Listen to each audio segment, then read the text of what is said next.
out of the clouds. Good morning, good afternoon, everybody. It's Friday, yay.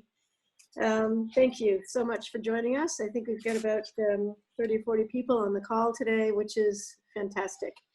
For those of you that don't know me, I'm Valerie Rochon. I'm the president of the Chamber Collaborative of Greater Portsmouth. Also on this chat forum are two of our staff, Ben Van Camp and Jennifer Stevens, who are supporting the Zoom meeting for us. A little bit of housekeeping before we get started. While you will all be on mute, we're going to ask you to please use the chat function to ask questions. Each of our speakers will speak, and at the end, after all three have spoken, then we'll open up the Q&A, and Ben will be moderating that. As has happened, some of our some Zoom meetings, not ours, thankfully so far, have been a little hijacked or bombed, and if that happens, Ben will close the meeting immediately. And please know that all Chamber Chat live events are recorded and will be posted to our Facebook and YouTube channel. So I'm going to give you some quick Chamber news. The Business Reopening Task Force, appointed by the Governor to help develop the guidelines for our business community, as of May 1st, posted guidelines, published guidelines on universal business, businesses continuing to operate, businesses resuming all or part of their operations, state parks, manufacturing, certain healthcare services, which could open up on May 4th. On May 11th, those that can open retail stores, private and public golf courses, barber and hair salons, and opening on May 13th, restaurants for outdoor dining only. The draft recommendations for lodging and attractions, recreation are still under discussion, and we hope to have those really soon. I know a lot of us are anxious for those. You can find all of these guidelines at NHEconomy.com/COVID-19. First, you have to click on Essential Businesses Reopening, and then the Governor's Order from May 1st. Again, that's NHEconomy.com/COVID-19. Retail, we're compiling a list of all the retailers who will be opening or not next week, and we'll share that on our website. Right now, it appears to be about 50-50, with those who are already staffed and open for curbside pickup or delivery leaning towards opening, and those who have not been open or whose shops are small enough that the safe distancing guidelines don't make opening financially feasible for them will probably not. We'll share that list on our social media, on our websites, goportsmouthnh.com and portsmouthcollaborative.org, as we get the information. If any of you are listening and you haven't made your decisions or haven't notified me what you're doing, whether you're going to be open or closed, please let me know.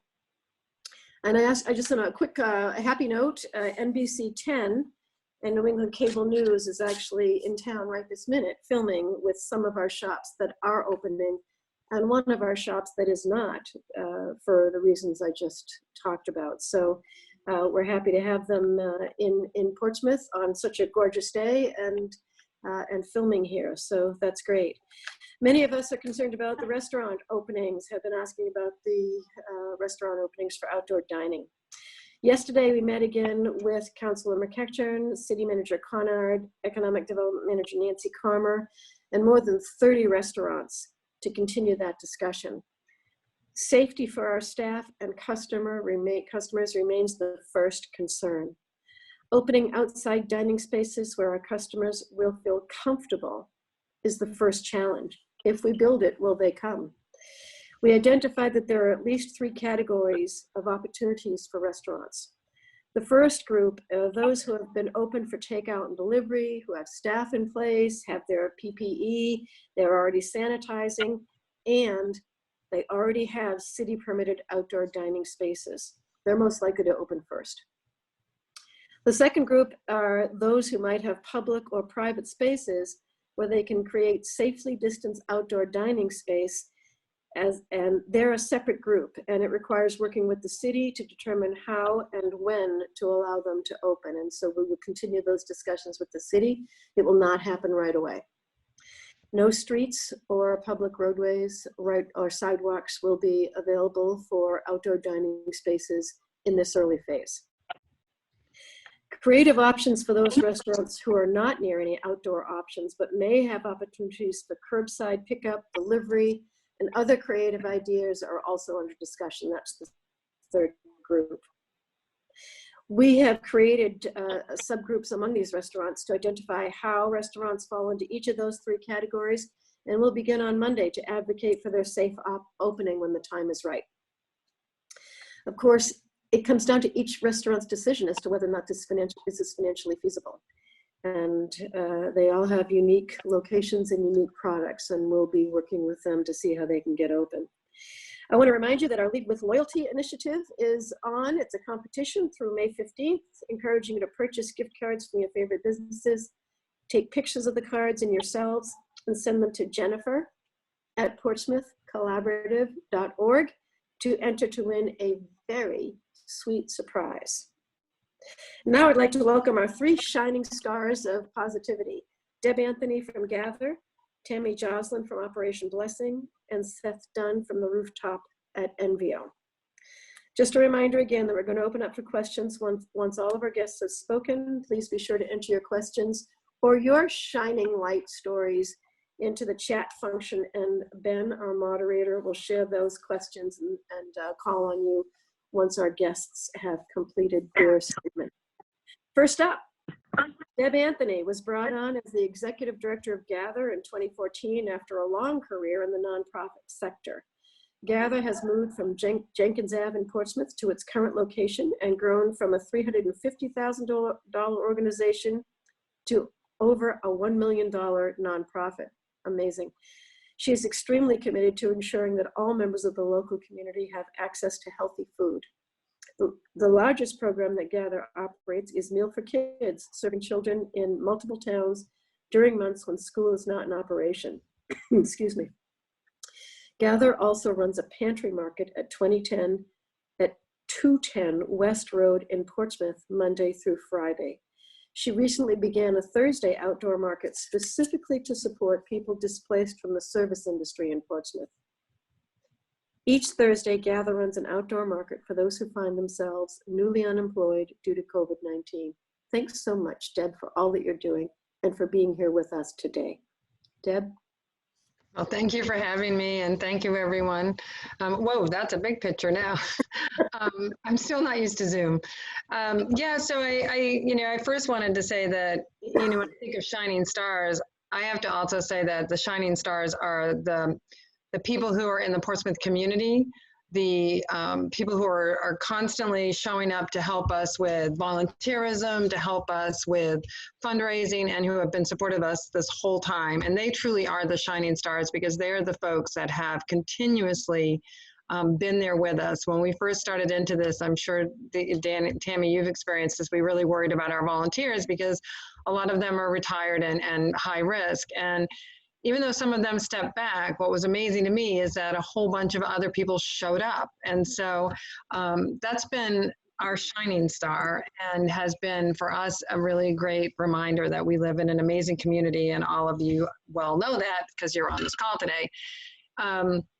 We do mobile markets in the summers usually only, and sometimes sporadically during the school year. And this, when this came up, and we knew that our pantry market, if any of you have ever seen it, is pretty small. And so when this came up, we decided that we would do mobile, we would start up our Meals for Kids early. We started 12 weeks early, which was a considerable leap of faith that somehow we'd figure out a way to fund all that. And so we started that because our pantry market is very small and we didn't want people trying to come in and get congested in there. We only allow 2 people to shop at a time for all the social distancing regulations. And while it works, it's much harder to meet the demand in a given day because it takes a lot of time to move people through two at a time.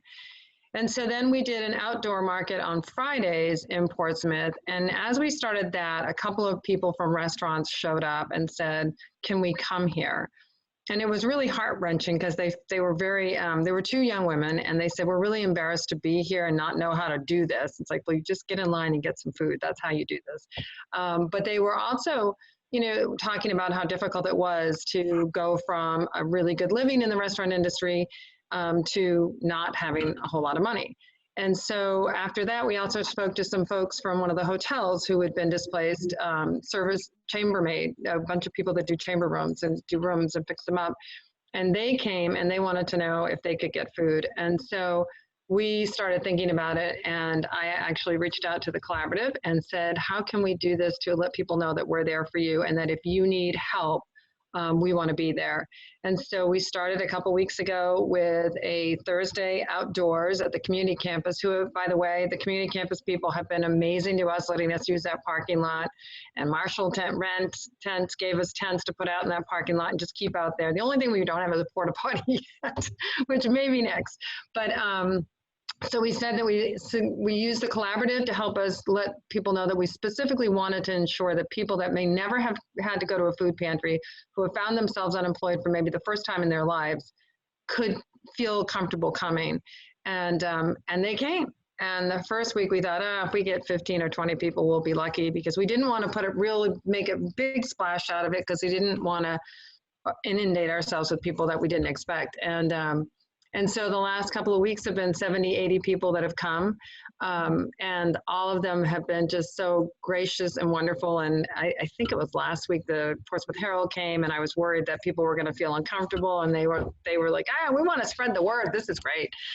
So it's been a really wonderful way to give back, because so many of the people in Portsmouth gave to us. I mean, hotels were cooking meals for us, and other restaurants were doing meals for us. And so it was really nice to be able to give back to that industry, to the industry that really supports a lot of the people that live in the Portsmouth and the greater Seacoast community. So, so that's been wonderful. And our Meals for Kids goes on every week. We have mobile markets all across the greater Seacoast that are going on. You can always find that on our Facebook as most current update. gathering.org is our website. And so I encourage you, if you know people who are struggling, it's really a safe place to go get food. And we always order, we have great fresh rescue leftover foods, but we also always order some food. We have donors who have specifically said, we want you to buy fresh food for people that are out of work, newly out of work, and have been really supportive. So it's a pretty easy lift, and you get to be outside, although this was the first sunny Thursday we had. So it's been a little rainy and crappy on those days, but it's been great. And I can't say enough about this community. And I wanted to say to the restaurants and to the folks in the community who have supported us, thank you so much. And, give a shout out, Evan Mallett's cooking meals, because he got a PPE and he's got staff to do it. So he's cooking at the Atlanta Grill. The LaBreeze gave him their kitchen, and he cooked over 170 meals for our folks this week. And he's going to do it every week on Monday and Tuesdays. And of course he's doing a chopped adventure here, because he's using our food, and he comes in our freezer and he goes, ooh, I can use those funny looking sausages. So it's just the outpouring is amazing.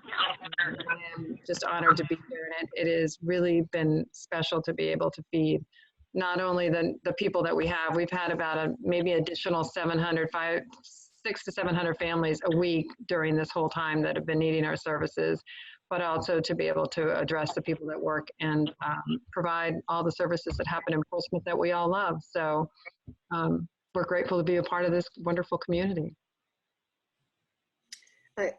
Deb, I'm not surprised. I'm just constantly impressed by what Gather does. So thank you so much for leading that charge and leading that amazing organization and helping out, people who are in need year round, and then, just stepping up even more with our displaced hospitality business employees. So thank you so much for that. Before I introduce Tammy, I just want to give a shout out to City Councilors Petra Huda and Cliff Lathenby, who are now in the House, as is our Chamber Board member, Monty Bohannon. So just thank you for being here. I'm going to now introduce Tammy JOSLYN. So 30 years ago, Tammy was in the same position as many of the people that they serve. Today, she serves as the Executive Director of Operation Blessing. Operation Blessing is not just transactional charity, giving away clothes, food, and other household items to people in need, which it's supported by over 400 volunteers during the year. Operation Blessing is a team of people who serve by embracing people and families in crisis with compassion, offering hope and healing for changed lives. They provide food, clothing, and household necessities to those in need. Tammy's journey began with Seacoast Adopt-A-Block that was established nearly 17 years ago, where volunteers would lend a hand by raking yards. Today, this has expanded to include managing the Greenleaf Rec Center for our Portsmouth Housing Authority residents, a mobile food pantry, One Day to Serve, Thanksgiving outreach, and her favorite, the Christmas gift giveaway. Thank you so much for being with us today, Tammy. Unmute. Okay, how'd I do? Can you hear me? Great. You know, a lot that Deb said, you know, I could repeat, but so I don't repeat a lot. You know, we do provide food, clothes, and household items to people in need, but we've really, you know, stepped it up with our seniors and the homeless population. It's like quadrupled, which I didn't really see that coming. The mobile food pantry, we, like just this week, 100 boxes went out to our seniors. We take it right to the door, which has been pretty amazing. In the Seacoast area, they just public housing that we're serving.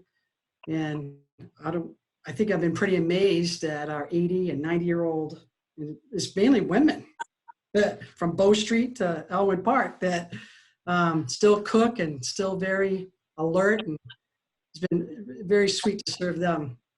Because the rec center is closed at this time, so we've set up a schedule. We won't have a summer program this summer, which is disappointing, but we will continue to do the cookouts once a week. Obviously, we won't have picnic tables, but we'll be able to serve the families some hamburgers and hot dogs. And we're going to be doing outdoor movies where we're going to have little squares in the parking lot, and there will be distance and just something, you know, that we can just reach out to them. Some things to look forward to. We've been very busy with the drive-up pantry, a lot busier than I thought it was going to be. It's just really just trying to keep up because it looks very different. Like Deb, we've lost a lot. We haven't lost them, just temporary, you know, setback with our older generation. They're so disappointed. They would love to be here. We are going to reopen May 20th. It's going to look very different. We're still going to do the drive-up pantry. They won't be able to come in and shop the pantry like they used to until, I don't know how long that's for. We are going to let them come in and shop for clothes. We'll be pulling the household items and handed that out to them, you know, through the food pantry. So it's going to look very different here.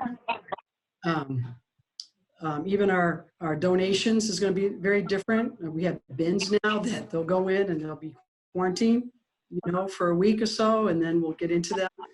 So this has definitely been a learning curve for us and how to really serve everybody, you know, with excellence, you know. I know I'm missing some things, but a lot I'll be repeating also what Deb's been, but is mentioned. Our community is so generous. I mean, we just haven't really been in need for anything. It seems like everybody that's called in would be able to fulfill what they needed, and that's pretty exciting. Such a generous, you know, community. Yeah, I don't think I really have anything else to cover. That's you know, again, not surprised, but always impressed by what Operation Blessing is doing. We've heard from a number of people who have been furloughed or reduced hours in work, Tammy, that they've cleaned every closet in their house. And so from their closet to yours, maybe you can just tell us if I've cleaned out all of my closets, what do you most need? And how should I prepare it to bring it to you? So obviously we would love it to be washed and dry cleaned and all that. That doesn't always happen. That keeps a lot of our volunteers very busy. We have an amazing group of people that wash and sew and fold, and you know, upstairs looks like Walmart. And our oldest volunteer, she's a gold nugget, and I'll tell you, she's going to be a hard act to follow. So we have a tutorial. But so starting May 20th, Wednesday, Thursday, or Friday from 10 to 4, there'll be bins outside that people can drop things off. And it's clothing, it's household items, you know, dishes, pots and pans, anything that you know, someone coming out of Crossroads is going into a home. We just set up a family with everything they needed, curtains, bath mats, dishes, you know, trash cans. So anything household, small kitchen appliances are very helpful. Fantastic. Fantastic. Thank you. I know that there's an awful lot of people who have now boxed up stuff from their closets that might be sitting in their garage or storage space for the tag sale that they are probably not going to have. So it'd be And great. we're not going to have. So it'd be great to get it over to you. May 20th. That's good to know. Thank you. And you're right there on Lafayette, right next to Crossroads. Yeah. Yes. All right. Thank you. ISETH.DUNNE is the Director of Food and Beverage at the rooftop at NVO on top of the new AC Hotel.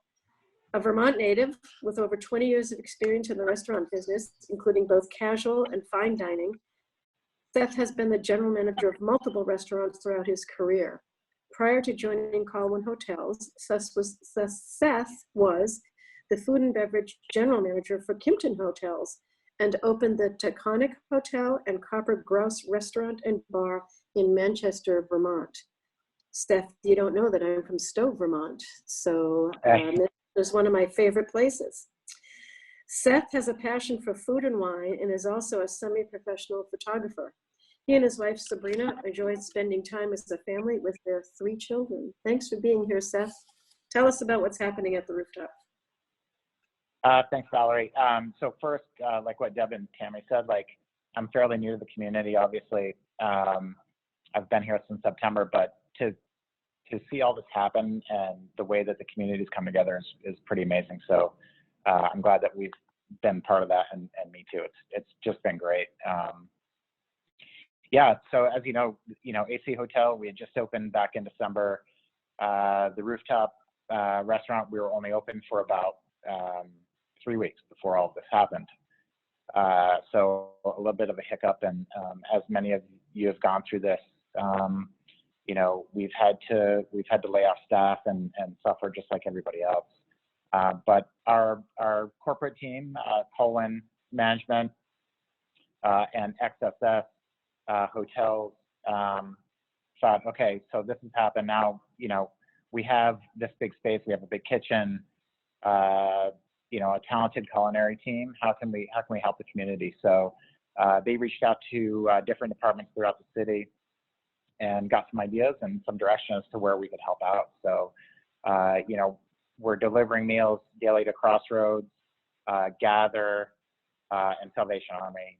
Gather picks up their bag lunches every day. I think they picked up about 70 today. Crossroads, we cook and feed for about 100 people each day. So, yeah. Basically, we're doing a little bit of delivering, a little bit of pickup for these groups, but we're doing it 7 days a week, you know, including myself, our corporate chef, Ken Lingle, Steve Harding, and my food and beverage manager, Owen Wolford. So it's the 4 of us in the kitchen, basically, every day. We come in, we prepare for the next day, we get the lunches packed up, we take turns delivering and things like that. So, you know, I think Colwyn really saw this as an opportunity to help out. AC Hotels and Colwyn as a whole are really big about community involvement. However, we didn't realize it would happen this fast and just like this. I guess no one did, but we're happy to take part in it and help out where we can. Like I said, we have a big facility. We basically have a restaurant on the roof that's closed, and how else can we help out, you know? I think Salvation Army also, we've also had some donations of food to us that we would in turn cook and send back out, which has been great too. So we've had a lot of backup and support there. So it's not necessarily just coming from our kitchen and funds. It's, we've had some support there as well. So yeah, we're doing this actually through tomorrow. I think it's been about 40 to 45 days. I think we're up to about 12,000 meals that we've sent out through that time.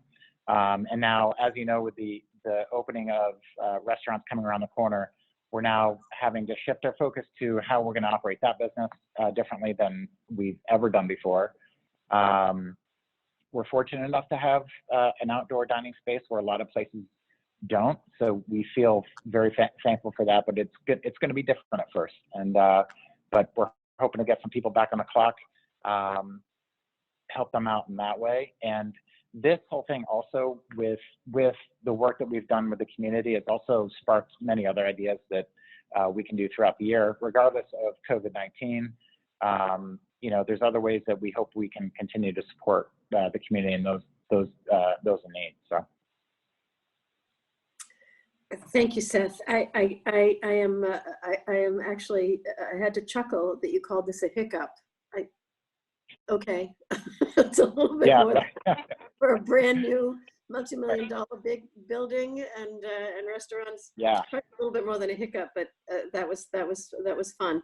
And you know, I've been saying to Deb and to Tammy that we're not surprised by what they're doing, but certainly appreciate it. And I think some people might find that they're surprised at everything that you've been doing, because it's not something that many restaurants or hotels would jump in and do. So talk about rising up and rising above. I think you certainly have done that. So my goodness, thank you so much for that.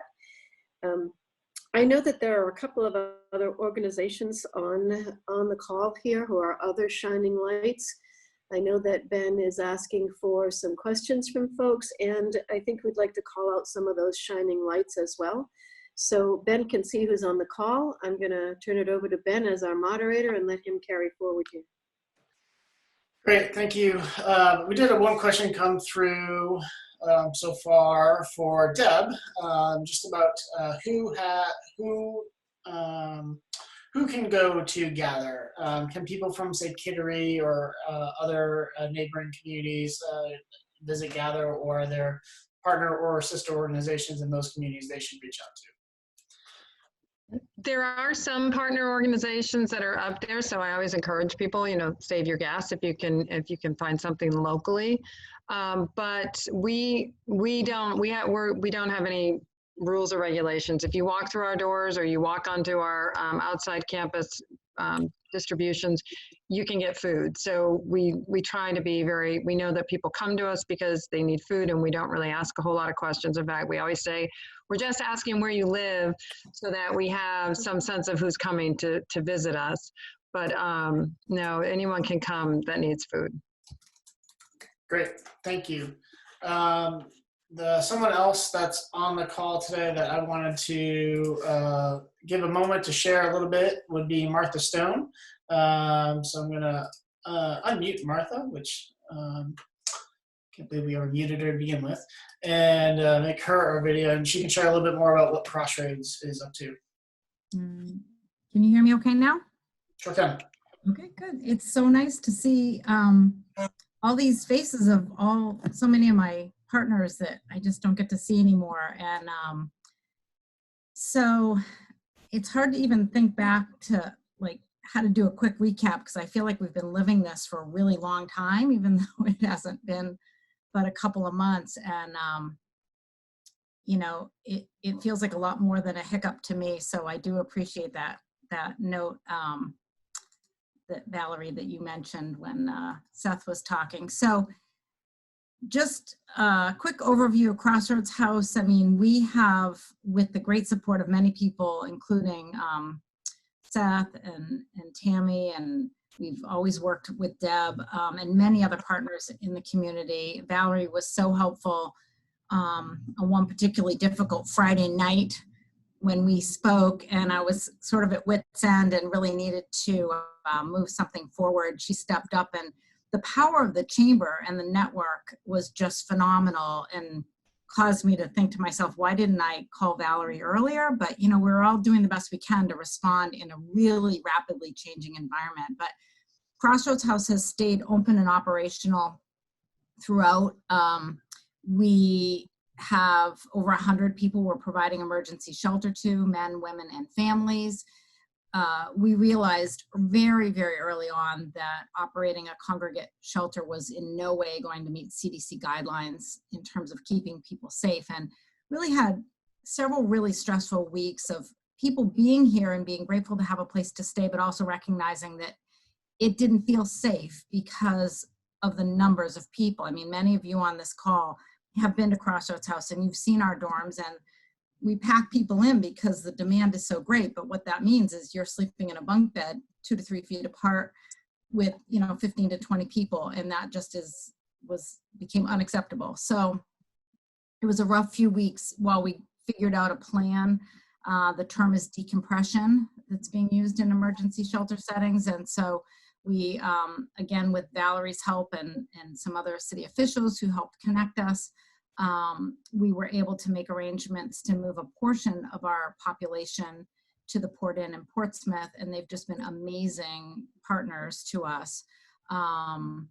And so we've sort of stabilized in that regard. We are preparing for what could be a huge surge in demand when the moratorium on evictions is listed.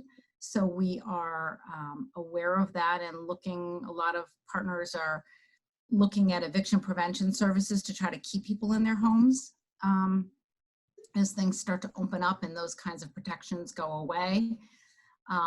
As Seth noted, they are starting to transition back to their regular business function, and we've been so unbelievably grateful for the partnership. Just to, he didn't go into a lot of detail, but not only are they cooking both lunch and dinner for 100 people a day, when we moved people to a different setting, they then took a portion of the meals and put them in to-go packages so that our volunteers could drop them not only at Crossroads House, but at the motel. So just lots of logistics, and everyone was just so willing to be responsive. So we're really grateful for that. One of the major impacts for us was that our annual fundraiser, which represents 1/3 of our operating budget each year, had to be canceled. And that would have been on May 2nd. And so it was very strange. I've been doing this for a very long time. And I think in 16, 17 years, and then on that night to just be sitting at home in my sweats, I was like, something's wrong with this picture. But so we've, like everyone, had to adjust and figure out how we're going to run an online virtual fundraising campaign. So that is in the works. The motel situation for decompression is something we're examining how long we can continue that. While they're giving us a very favorable rate, it is a very expensive way to provide emergency shelter. So we're exploring lots of different funding options to make that sustainable as long as we can. And I guess the other thing I would just mention, because it's so much in the news, is it seems like every day a new press release comes out about the changes in testing. And I will share that we were able to get our entire population of residents and staff tested recently. We got 100% negative, which was amazing. And we've worked so hard to keep the shelter clean and sanitized and social distance and all the things that we're recommending that our folks do. But it's difficult, right? And it could change at any moment. We're very much aware of that. So we're starting to look at some of the national guidelines around the frequency to retest. And as the state ramps up the capacity to do that, we're actively looking at how we go forward from this point. So trying to keep people safe. Our staffing has been a little thin. There are some people who, chose not to work anymore.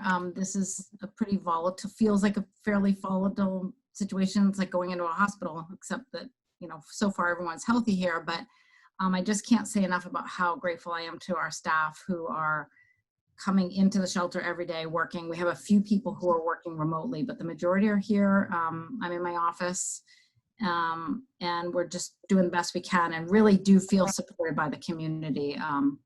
Like everyone has said, none of us can do this alone. And when we put out a call and people answer, I just my heart just explodes because we can't do it alone. And in the state, nonprofits carry a pretty heavy load. Most people are not aware of the services that are delivered by nonprofits. And if we were to go under, there'd be some huge gaps, huge gaps. And so I think this is really highlighted, when you look at food insecurity and, I know the family that Tammy helped with all the things to help them move out, that's just huge. When someone's experienced homelessness and they're ready to move out and then they have absolutely nothing, like, what do you do, right? And it's places like Operation Blessing that step up and gather, that help with food insecurity. So anyway, could go on all day, but that's it. And I'm happy to answer any questions that people may have. Yeah, well, I'm going to ask you a question while I have you, and then I'll ask the other nonprofit leaders to also jump in. Have you been able to take advantage of any of the PPP or EIDL loans that the federal government has available? Yes, we did. We were very fortunate to, it was one of the most stressful days, I'd say, if I was keeping count. We got in just under the wire, literally, with minutes to spare for the second round, with the support of our banking partner, which is the Provident Bank. So yes, we were able to get it, and the support of one of my board members who helped me with the complexities of that fun worksheet. Great, thanks. Deb, maybe we'll go to you and see that same question, the PPP and the EIDL, then we'll go to Tammy. Yeah, we were able to do it as well, and we did it with our banking partner, Kenny Bunk, and they were great. They walked us through it, and we had a pretty good experience with it. So yes, we were able to take advantage of it as well. Great, and Tammy? No.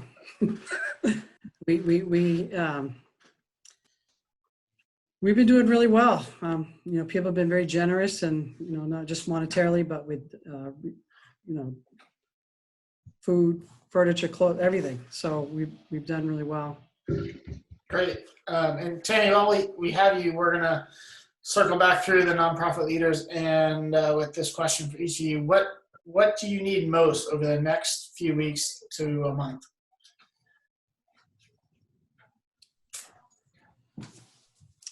Is that to me? Yeah, that's you. What do you need most? I'm sorry. I think right now, you know, we're in pretty good shape, even with PPEs, you know, people coming in, always need food. I mean, as long as we're, you know, 200 boxes going out a week, you know, food donations are definitely a need. Even though we haven't taken donations of clothes and household, you know, we haven't really given a ton out because we haven't been open. So I'm sure now, as of May 20th, we're definitely going to be in need once we get rolling, because we are opening that back up for a 30-mile radius. So I know the close is going to be really busy because we've had a lot of calls. I mean, we pull some for some people, but it's really hard to pick out their clothes. So I'm sure we're going to be definitely needing clothes. So. Great. And we'll go back to Deb. How about for you over the next month, 3 weeks to a month? What was it that Gather needs most? You know, we're always happy to have food. We need, it's always something that we need. And one of the things that is kind of special that we don't always get and we often have to buy are things like juice boxes and snacks for the kids, because we're doing meals for kids. And it's a really nice thing to be able to give them those things that we don't necessarily get a lot of. So that's always wonderful. And, you know, I mean, any nonprofit will tell you that, you know, if somebody wants to make a monetary donation, we never say no, because, you know, all of us can probably stretch our resources as far as anyone could with the way that we can purchase and buy. So, but definitely snacks for kids, because they need them. And, you know, at this time, it's nice to be able to have stuff that they get excited about when we go out. And if they're like my kids, they need a lot of them. So I can imagine that you need a lot of snacks. Martha, how about for you? Same question over the next 3 to 4 weeks. What do you guys need most at Crossroads? Yeah, thanks. One of the interesting things that we did is we started to really heavily utilize our Amazon wish list, because we were trying to reduce people physically walking into our building. I mean, we normally have a steady stream of donors bringing in food and all kinds of things off of our wish list that we have going all the time. But recognizing that that wasn't ideal, we started to push out our Amazon wish list, which is available on our website. And then it's great because we can just update that based on what we need. And literally people can click from home and things get delivered here. So, and then as Deb said, I mean, financial support, we typically, like I said, our major fundraiser that we had to cancel was we had budgeted to raise $400,000. So we're filling that hole. We're working on that. And so donations at any level are appreciated. And, you know, we're very much pivoting around food preparation now that our partnership with the AC Hotel is coming to an end. So we're exploring other possibilities. One of the options that we had gone to just prior to our arrangement with the hotel was having our volunteers who normally cook at the shelter cook at home and bring it to us. So if those, I would just say monitor our website, and if you enjoy cooking at home, there may be some opportunities to do that for us. So.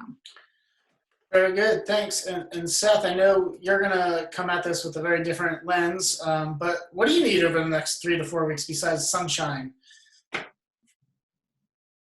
Oh, you're muted, Seth.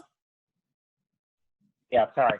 Yeah, we need the weather to get better. We need for this to lighten up a little bit and have people become a little more comfortable about coming out, and bear with us as we get through this new phase of restaurant opening. It's going to be a little bit different, but you know, we're going to ensure that our guests and our staff are safe, and you know, we hope that people after this long not going out to eat will really want to and go from there. Well, I know I really want to, so I'll speak for myself. But while we have you here, Seth, one question came across. Deb mentioned earlier that I think it was Evan Mallett was coming in and getting food and taking it and preparing it. Is that similar to what you guys are doing, or where is the food coming from, and who's paying for all that, for all the food that you've donated? No, yeah, so we've had, so basically our company took care of the food that we're cooking out of here, but we did have some food come in from Salvation Army, and I'm not sure where they got their food from, but basically they receive a lot of donations too. And so I think they were honestly fairly overwhelmed with the amount of food that came in and not having the ability to actually cook it. So we were able to do that from here. So, hey, you know, maybe that's something that everyone or someone like us or someone else explores down the road too. It's definitely, this has opened up a whole slew of possibilities down the road. So. Very good, very good. And Deb, I have a question that came in for you. I know that Portsmouth City Schools is also providing a lot of meals to students that would normally be eating in their cafeterias and such. How are you coordinating your efforts to not be redundant with what they're doing? So we used to go to 2 of the housing authorities to do our meals for kids, and we stopped doing that because we knew Portsmouth schools were going there. And so we're in pretty close contact with them to know what they're doing. And so we now are using the Foxburn Mall. Pole 28 is where we're at, Portsmouth, and doing our distribution there. And so we've kind of been able to ensure that the kids take advantage of the hot meal program, and then also the families that, you know, we can kind of cover the weekends and the days that they don't typically get food. So a lot of the families that come at the end of the week to us in Newington are coming because they want to fill their weekends, and if they missed picking up a meal at some point during the week. So we really tried to say that made sense and recognize that a lot of these families are even more desperate than they were, because a lot of the families, I mean, Tammy probably knows this better than I do, but a lot of the families that we work with are people that work in shops and stores and restaurants and, you know, places that are not open right now. And so the limited income that they had is just not there. And if you've ever been on any kind of subsidized housing or subsidized, you know, getting unemployment or getting any kind of special subsidy, it's very hard to keep up with the paperwork when you get furloughed and then have to reestablish that, yes, I was poor and now I'm even poorer, thank you very much, and I need more than I had. And so it's very complicated for these families. So I think that at this point, when we spoke with the Portsmouth schools about it, we said, you know, we'll continue to do some meals too, because these folks deserve hopefully to stay in their homes and to be able to pay their rent and their, you know, their other bills, and we can kind of keep them all afloat with what we're doing. Great. Thank you for that. A couple other things that I just wanted to share, some other little nuggets that have been passed in from the people attending and other sources. I want to highlight the work of Seacoast Score. If you're not familiar with Seacoast Score, they're volunteer small business advisors that work with any business in the community. And they've been helping over 70 local businesses navigate that PPP and the EIDL loan programs, unemployment and business restructuring. So kudos to them for all their hard work over there as a great dedicated professional team of volunteers. Also the Seacoast Mask Makers, which started as a Facebook group, and there's now a website, and they all sorts of things. They have made thousands of masks, I believe, at this point, maybe even tens of thousands. I'm not entirely sure, but they have provided 950 masks, I believe, to the local business community for their staff. So if a business is thinking about reopening and they need masks, they provided 950 of those masks. Those masks are available through the Portsmouth Soap Company and Kennedy Gallery, I believe. So you can reach out to either of those two places. They both have a stockpile, and you can make an appointment or make arrangements to pick those up. So big kudos to them. And with that, I'm going to pass it back to Valerie. Thanks, Ben. You know, this is what happens. Goes around, comes around. Just picking up an email from Lorraine over at the Beach Plum. She says she's really loving our webinars. Happy to hear that. More importantly, could you give me the email addresses for the people who spoke today? I would love to see if the Beach Plum can assist them in some way. Woohoo! Thanks, Lorraine. Is that okay with all of you if I give Lorraine your email addresses? Mm-hmm. You thought you might. So thanks so much, Lorraine. I'm not sure if you're still on the call or not, but my goodness, thank you for reaching out. So wrapping up here for a couple of minutes. Reminders. Have you completed the survey that Economic Development Manager Nancy Karmer sent out last week? Check your email, check your spam, check your clutter. It's really important that you get your thoughts back to her so she knows what's needed in the city by our business community over the next month or longer. Contact her at N like Nancy, M like Miracle Worker, Karmer, C-A-R-M-E-R, at cityofportsmouth.com if you need to get the survey resent.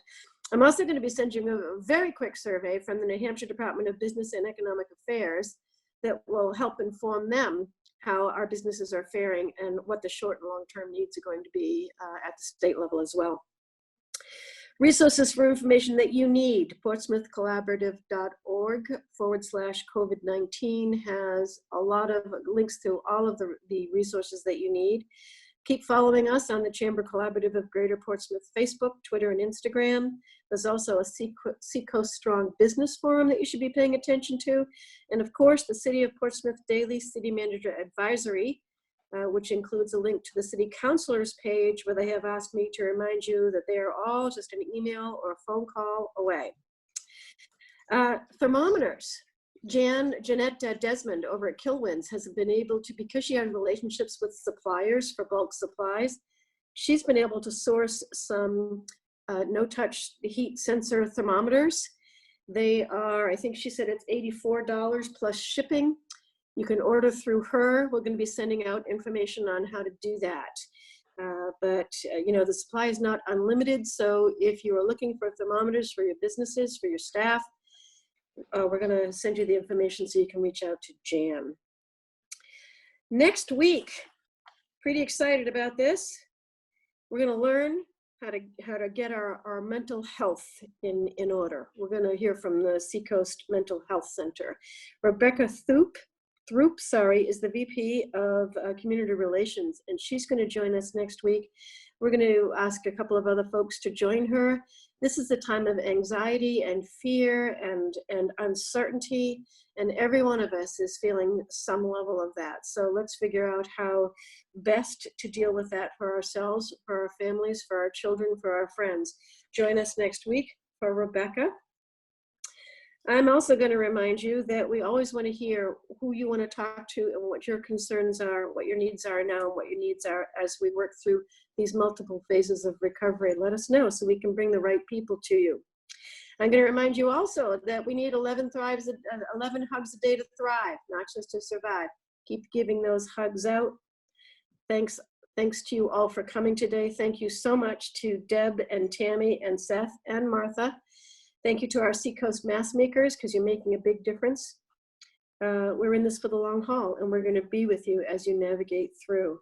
Now, entertainment. We always try to leave you with something that makes you smile or feel good or uplifts as you walk away on this Friday afternoon. You're all familiar with the Portsmouth Symphony Orchestra. They've launched a Live in Your Living Room program, and we're going to share with you for your quiet, soothing, and uplifting enjoyment a little piece from the VSO. Now, it's a little bit longer than what we usually do. Stay on if you want to watch it all, and if not, just enjoy it for a few minutes. Thank you, Ben and Jen, for supporting this, our Zoom, and everybody stay safe out there. We'll see you next week. Thank you. Bye-bye.